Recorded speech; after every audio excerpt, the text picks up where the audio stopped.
Shalom shalom. Ndashaka kubanza kubasuhuza mu izina rya Yesu. Buri muntu wese ahari ndamusuje amahoro y'Imana akomeza abane namwe. Hanyuma niba mukunzi wanyu koko nkaba naje kuri no channel kugira ngo tujye dufatanya kugira ngo tujye tubasha kubana mu bihe byo gusenga.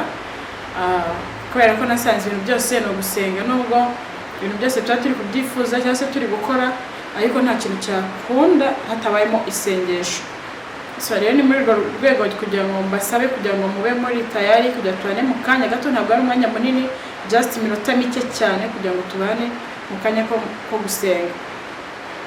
So ndakwereka wowe uri gukurikirana ino YouTube channel kugira ngo ube uri tayari dutangirane. Reka tubanze dusenge hanyuma dukomezanye. Uwiteka Mwami Yesu, twongeye gushima, twongeye kuguhimbaza, tugushimiye ubuntu bwawe, tugushimiye imbabazi zawe, tugushimiye kuri umukozi w'umuhanga, tugushimiye kuri Imana ikomeye, Imana yuzuye ubuntu n'imbabazi. Yesu Kristo, twongeye kugusaba muri kano kanya kugira ngo imbabazi zawe zururuke zibane natwe. Daritse Mwuka Wera kugira ngo aganze Mwami Yesu ategeke hagati muri twe. Buri muntu wese uri gukurikirana Mwami Yesu kino kiganiro, ndasenze kugira ngo ukuboko kwawe kumukoreho, ndasenze kugira ngo marayika wawe yururuke Mwami Yesu abane nawe mu izina rya Yesu Kristo. Nyemera muri kano kanya Mwami Yesu ubane natwe, utugirire neza, ntaba ari ibintu bisanzwe Yesu Kristo, ahubwo ubuntu bwawe n'imbabazi za Yesu Kristo biganze. Ndazamura buri muntu wese Mwami Yesu uri gukurikirana ino channel kugira ngo Mwami Yesu yururuke abane nawe, murwanirire Yesu Kristo abone ukuboko kwawe mu izina rya Yesu Kristo. Nyemera Mwuka Wera bari unyobora Mwami Yesu, ntaba ari nje Yesu, ahubwo imbabazi za Yesu Kristo zinyobore muri kano kanya. Ndagushimye ndaguhimbaje mu izina rya Yesu Kristo Nazareti, amen. Ndashaka kugira ngo tubanze buri muntu wese uve mu bintu urimo, niba hari utuntu rurimo ubu duhagaritse gatoya kubera ko uno mwanya ni umwanya w'umugisha kugira ngo tubane muri kano kanya. Reka tujye dusome mu Itangiriro, ijambo ry'Imana, Itangiriro ibice 18, ibice 18 umurongo wa 14. Abantu bafite Bibiliya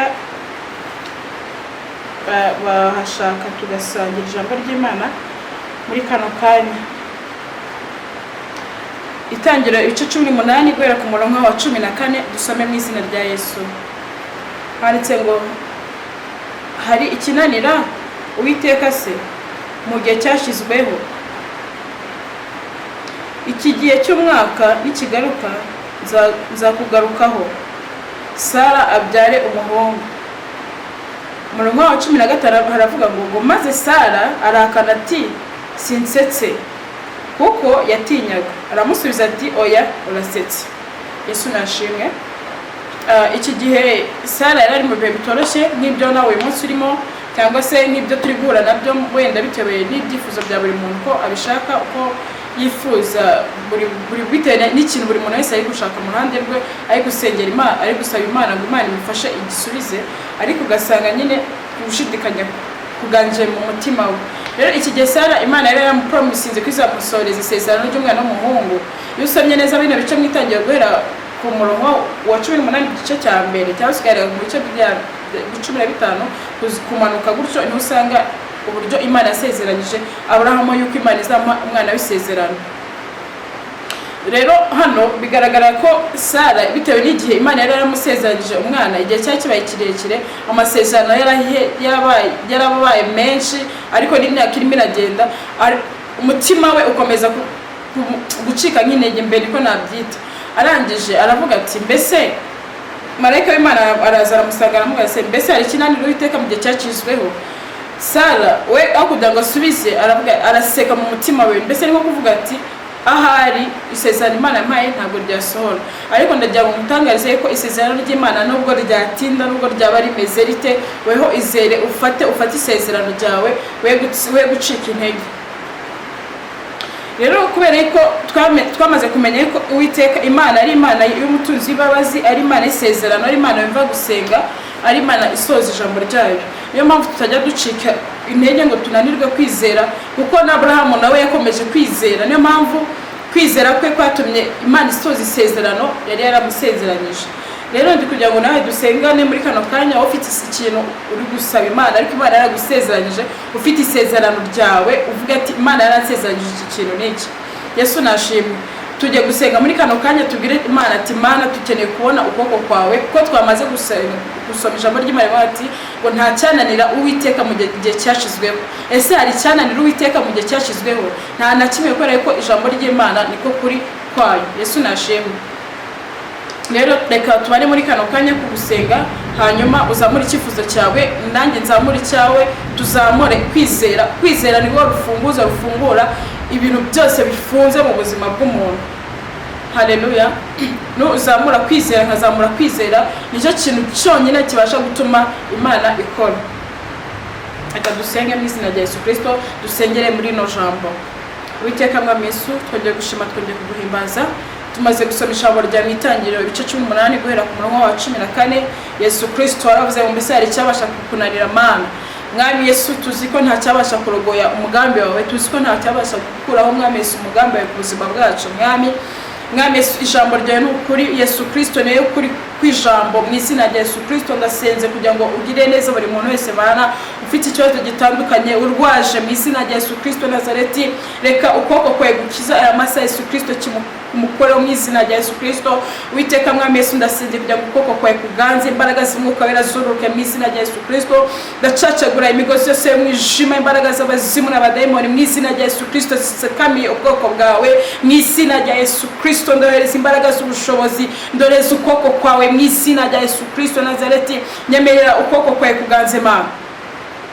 Presence ya Yesu Kristo igaragare kuri buri muntu wese Mana. Uri muri situation itameze neza Mwami Yesu, ndohereza ukuboko kwawe mu izina rya Yesu Kristo kugira ngo kumukoreho. Ndohereza marayika wa Yesu Kristo kugira ngo igaragarize buri muntu wese mu izina rya Yesu Kristo, kuko twasobanukiye ko Mwami Yesu hari ukuboko kutagaragara kwasha kuturwanirira, hari ukuboko kutagaragarisha amaso y'umubiri. Yesu Kristo ujye ubaza kudukuzayo Mwami, tubona ko byakomeye Mwami Yesu, ukadukuzayo imbabazi zawe. Ndasenze kugira ngo ugaragarize buri muntu wese Mwami ukeneye ukuboko kwawe Mwami Yesu kubushobozi, umubere ubushobozi mu izina rya Yesu Kristo. Ukeneye Mwami Yesu ubuzima urwaye akire mu izina rya Yesu Kristo. Mu izina rya Yesu Kristo tuweze imbaraga zawe zirema Mwami Yesu ibidafatika mu izina rya Yesu Kristo. Uyu munsi none bifatike mu izina rya Yesu Kristo. Nyemera ineza igaragare Mana, nyemera ukuboko kwawe kugaragare Yesu Kristo. Urema amashimwe afatika mu izina rya Yesu Kristo. Abari mu bitaro barwaye Mwami, ndoreza ukuboko kwawe gukomeye gukiza mu izina rya Yesu Kristo. Ndoreza imbaraga z'amaraso Yesu Kristo, ndoreza umuti wa kanseri mu izina rya Yesu Kristo. Imbaraga zezuruke Mana, ukuboko kwawe gukore mu izina rya Yesu Kristo. Mwami Yesu, imitima Mwami Yesu irwaye za pressure, abarwaye imitima mu izina rya Yesu Kristo bakire gukira kubw'imbaraga zawe mu izina rya Yesu Kristo. Abarwaye ibibyimba mu izina rya Yesu Kristo bakire gukira mu izina rya Yesu Kristo. Abashwe n'amapepo mu izina rya Yesu Kristo bakire kubw'imbaraga z'amaraso Yesu Kristo mu izina rya Yesu Kristo. Abamaze igihe kirekire babarabara bari ku buriri mu izina rya Yesu Kristo ndatura gukira, ndatura imbaraga mu izina rya Yesu Kristo Nazareti. Witeka Mwami Yesu, nyemera ikiganza cyawe kitagaragara Mwami gikore ku bwoko bwawe mu izina rya Yesu Kristo Nazareti. Senge imfubyi Mwami kugira ngo uzigirire neza Mwami, abari muri situation itameze neza, babuze amafaranga y'ishuri, babuze amafaranga y'inzu mu izina rya Yesu. Ukuboko kutagaragara mu izina rya Yesu kubakoreho mu izina rya Yesu Kristo Nazareti. Mwami Yesu ndakwinginze kugira ngo ineza igaragare Yesu, imbaraga z'Umwuka Wera zikora ibirenze mu izina rya Yesu Kristo. Ijambo ryawe ramwe Mwami bityo tuzasaba twizeye ngo mu izina ryawe ngo twizeye ko tugihawe mu izina rya Yesu Kristo. Ndasabira amahoro buri muntu wese Mwami warubuze amahoro, warubuze ibyiringiro mu izina rya Yesu Kristo. Ndasenge kugira ngo umubere ibyiringiro, ndasenge kugira ngo umubere umuco mu izina rya Yesu Kristo. Ukuboko kwawe kutagaragara mu izina rya Yesu kukore kuri buri muntu wese Mwami Yesu. Nyemera imbaraga zawe ziganze Yesu, nyemera Umwuka Wera agendagende kuri buri muntu wese Yesu. Ineza igaragare abari muri prison mu izina rya Yesu Kristo Nazareti barwariyemo mu izina rya Yesu. Ndoreza imbaraga z'amaraso Yesu Kristo, za mbaraga zawe Paul na Sila mu miryango ya gereza mu izina rya Yesu Kristo Nazareti. Ndasende kugira ngo zibakoreho mu izina rya Yesu bakize, ndetse Mwami Yesu ubaburanire Mwami abarengano bakoremwe kubw'imbabazi zawe mu izina rya Yesu Kristo. Mwami Yesu utanga imbabazi mu izina rya Yesu Kristo. Nemera ineza igaragare Mana, icyubahiro n'ikibi cyawe Yesu, izina rya rishigwe hejuru kuko nta Mana imeze nkawe mu izina rya Yesu Kristo. Tukikoresha imitwaro yacu yose, tukikoresha amaganya yacu yose kuko ariko wavuze ngo nitukwikoreze Yesu Kristo amaganya yacu yose kuko ari wenyine abasha kuyakuraho Mwami, kuko ari wenyine wahindura ibihe mu izina rya Yesu Kristo. Ndasenge buri muntu wese Mwami uri gukurikirana kino kiganiro mu izina rya Yesu Kristo, ukuboko kwawe Mwami, ukuboko kwawe mu izina rya Yesu Kristo kuganze ku buzima bwe Mana, ibimenyetso byo kugirirwa neza nawe be ku buzima bwe Mwami mu izina rya Yesu Kristo. Ndagushimye ndaguhimbaje, icyubahiro nigikomeze kibi cyawe, izina rye ricirwe hejuru mu izina rya Yesu Kristo apfe akazuka. Amen. Amen. Imana ishimwe himbazwe. So ndashaka kugira ngo mbararike mujye mubana natwe muri kano kanya, ntabwo ari buri gihe twabasha kugira ngo tubabwire ngo mujye muba muri tayari kugira n'amasaha tujya dutangirana, ariko ndagira ngo muri muntu wese aho uri aho uboneye kino kiganiro ufata akanya usenge, uzamura icyifuzo cyawe nubwo akizamura mu mutima wawe. Imana ireba gusenga kwawe kuri mu mutima wawe. Yesu nashimwe kubera ko gusenga ntabwo ari ukuvugira hejuru cyangwa se gusa cyangwa se kubivuga kugira ngo abantu bandi bakumve, ahubwo gusenga kwa nyako ni mu mutima wawe. So rero ndi kugira ngo weho uzajya ureba kino kiganiro ufite ikibazo cy'urunaka ushaka ibihe byo gusenga, ujya wicara nawe ubuhamagara Imana. Si ngombwa ngo ujye kuri YouTube, si ngombwa ngo ujye nawe ubwawe wakwiremera igicaniro ugasenga. Shalom, Uwiteka akomeza abahe umugisha. Bye bye.